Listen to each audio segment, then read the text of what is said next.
you're searching for a hotel to stay at near Universal Orlando, you've likely come across the company's 8 on-site resorts. Additionally, there are 3 more on the way. But there's one hotel that stands out from the rest as being the absolute worst. Now, I don't say this lightly because I've stayed at nearly every Universal on-site hotel, and I've stayed at this one in particular multiple times, so I feel like I've got fairly good grounds now to make these comments. So, the worst hotel is definitively Endless Summer's Dockside Inn. Imagine, if you will, you're exhausted from a long day at Universal, and you go back to your hotel room for a nice relaxing evening, hoping to go to sleep early so you can get to early park admission in the morning and hopefully get on Hagrid at a decent time. Well, that's probably not going to happen. Most likely you're going to get back and there's going to be tons of noise throughout the night. And at best, you'll probably get lukewarm water in the shower, but that's another topic in and of itself. No, the biggest problem is the noise. I've stayed both on a lower floor, a high floor. It really, quite frankly, doesn't matter. End of a corridor, beginning of a corridor. Well, that helps a little bit to be at the end. But even so, this last time I was pretty close to the end, and it didn't matter.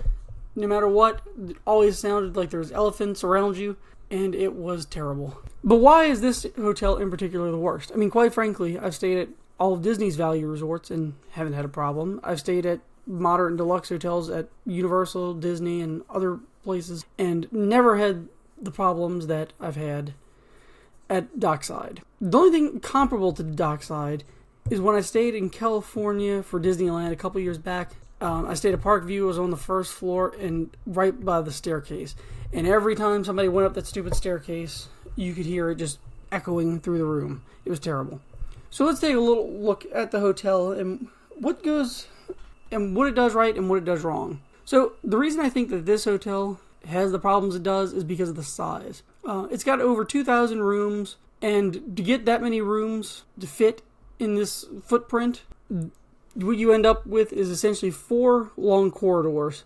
There's 2 wings. There's a Tower 1 and a Tower 2, and they're both U-shaped, and they connect to the lobby. So to get to your room, if your room is in the front, you've got all those people walking past your room. So if you're on the first floor, forget about it, because there's elevator bays right in the middle. There's some at the front of those corridors, and then there's more in the middle. So if you're on the first floor, chances are you're going to have a ton of people going through to use those middle elevator bays. And the other problem with those elevator bays, even if whether you're in the beginning or the middle, they take forever. Like, seriously, I had this problem at Aventura last time I stayed there. Like, it never fails that somebody on, like, the 9th floor is, I don't know, having a party in the elevator or something, and that one elevator will literally not move for, like, 10 minutes. So you're stuck with one elevator that 20 people are waiting to get on, and it's an atrocity.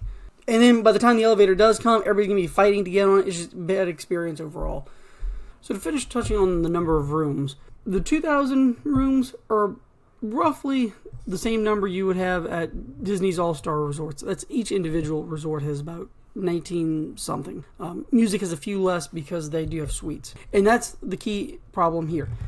While Disney's All-Star Resorts have about 1,900 rooms, those rooms are all exterior facing and spread out over many acres. You know, each building is completely separate. Everybody's walking through massive pathways. You don't have everybody condensing into one little corridor trying to get back through the lobby out to the buses. So a better look would be, let's see, Pop Century's got about 2,900 rooms.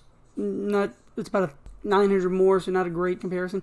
But what is a good comparison is Art of Animation. And the reason it is a good comparison, it, like Dockside, has a lot of suites. So while you think 2,000 rooms, okay, maybe that's not terrible. Well, the problem is a lot of those rooms are suites. So you've got more than just 2 to 4 people staying in them. You might have 6 or more in some cases. All that leads to a lot of extra foot traffic. And that gets to the next point, which is there's not a big enough lobby at this hotel. From the first time I went there, it was blatantly obvious that the lobby was just tiny. So when you first walk in, pretty standard. Starbucks is on the left, Universal Store is in front of you, and then to the right is the check-in area. There's, I'd say, a decent enough amount of check-in desks, but in that main area where you got people condensing, they're trying to sit and drink their coffee, and they're sitting and waiting for their room, quite frankly. It's a lot of people. And then you've got also the check-in lines. And it's just such a small area with so many people that are always waiting because you have so many people staying there, checking in and out. And in comparison, let me touch on real quick too. This review is not indicative of Surfside. I've quite frankly had the exact opposite experience every time I've stayed at Surfside. You don't have the noise problem, number one. The lobby, completely different. And the way it's configured just all around feels better. Now, that hotel also has around 700 rooms, so dramatically less, about a third the number of rooms. But still, if you're looking for a cheap option, go to Surfside if at all possible.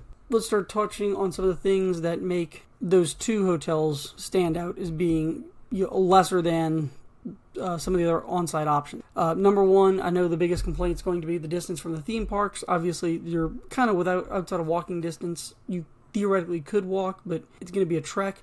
The buses, though, at Universal are always super efficient, especially compared to Disney. You're rarely waiting but a few minutes for a bus to leave, and the nice thing is buses are generally waiting, so you can always sit there and at least enjoy the air conditioning. But nonetheless, it is a few-minute ride compared to the other hotels. The one positive and one reason I do stay there personally is because it's closer to your other touristy areas in Orlando. If you're planning on going to other places like SeaWorld, you're in a much better position to leave there. Now, if you're trying to go to, let's say, Disney World a couple days, then you'd be better off staying at Sapphire, Aventura, or Cabana Bay because you've got the interstate on-ramp right next to it. But in general, if you're trying to get into the Orlando area, Surfside and Dockside are definitely your better options because they're right kind of in the heart of quite a few intersections. You're only a couple miles down the road from SeaWorld and whatnot, too. And it also is fairly easy to get onto the interstate from there. Additionally, I will also note that those hotels both are within walking distance to other food options. You got a Walgreens across the street if you need something. There's, I think, a Red Lobster and a few other places that are, KFC and whatnot that are within walking distance. So that's nice if you're looking for an option outside of the park. And that's one thing you won't get with the other on-site hotels. Another reason to stay there, obviously, is they're the cheapest option. And that's quite frankly why I stay there. Especially if I'm going to Disney World or something, if I've got more places to go than just Universal. If I'm going to Universal for a few days, then I'll try to stay at one of the nicer hotels. But if I'm going to other places like SeaWorld, Busch Gardens, what have you, then I'll just stay at one of those. I know what you're getting. That's kind of the beauty of it. With it being a Universal hotel, there's at least a standard there where it's going to be clean, safe. And the amenities are decent. You do have that early park admission if you stay there. And of course, if you're an annual pass holder, the discounts are very nice. In fact, I just booked a stay at Surfside for around Christmas time, and it's about $75 a night in mid-December.